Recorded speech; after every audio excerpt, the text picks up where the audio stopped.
those people that might pass away and might have six, $5,000 or $6,000 in their bank account. They left no will.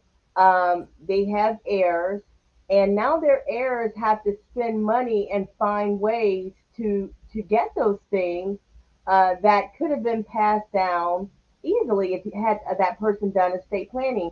And if you have to hire a lawyer, you're digging into the money or whatever that legacy is that could have been passed down to the heirs or beneficiaries.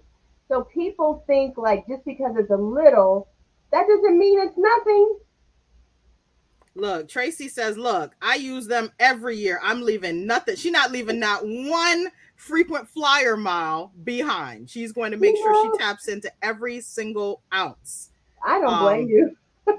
so Rigo says, what about people that are on Section 8 or housing and they pass away? Who notifies them besides the family, and how does that get taken care of if the family doesn't even have any information about it? So a lot of things have to be figured out once somebody passes away. And I will tell you something that we do as attorneys. We often have to become investigators. Oh yeah. And we're basically, if somebody passes away and they were on Section 8 housing and we have to make sure that we close out that file per se, we got to contact Section 8 and say, hey, what happens when someone passes away? And a lot of times they may ask for some court paperwork to say that this person has the authority to even inquire about the situation, to even ask questions. So a lot of these issues that you're referencing, Rigo, is we may have to get the authority of a court in order to even address it, if there's anything to address, right? So it's going to be a question of, is there maybe a payment that was made on the day that the person passed away and maybe that payment Mhm. shouldn't have been made? Right. Are there automatic drafts coming out of a bank account and we need to notify a financial institution or like a Section 8 housing or homeowners association? Do we have to notify somebody? And if we do have to notify somebody, is there any paperwork that needs to be completed, and who needs to complete that paperwork? So Exactly.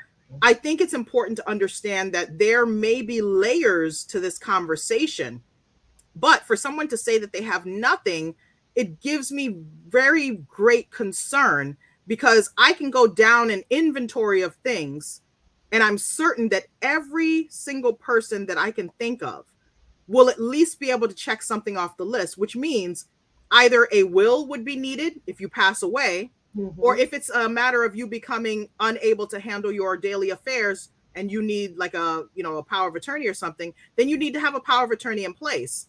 So we got to think of it from beyond you know, the big picture things, Right. house, money in the bank, investments. Boats and yachts. I mean, we're not talking that big. We're just talking the basics. And a lot of times our clients are just everyday people. They could be people who work every day, or they could be people who are retired and have lots of money. But the point is that if you happen to be that client that works a lot and maybe does not have a lot of savings, we still need you to sit down with us and talk with us and have a conversation about your assets, because we all have the ability to leave a legacy. And as Sandy was just stating, a will is a good place to start, because what if all you have, say, is like a record collection to your favorite album collection, or you may be a musician and you have a house full of valuable instruments. If you have three children and say everybody wants what you have equally, and you don't leave a will, well, you know, I don't know, it could lead to family confusion. Why do that? Why not make a will and just do things in decency and in order? That's the motto I really love in this practice of law. I think even when you're leaving life and you're going on home to the next hereafter and beyond, we still should do things in decency and in order, and that involves our transition from this world to the hereafter.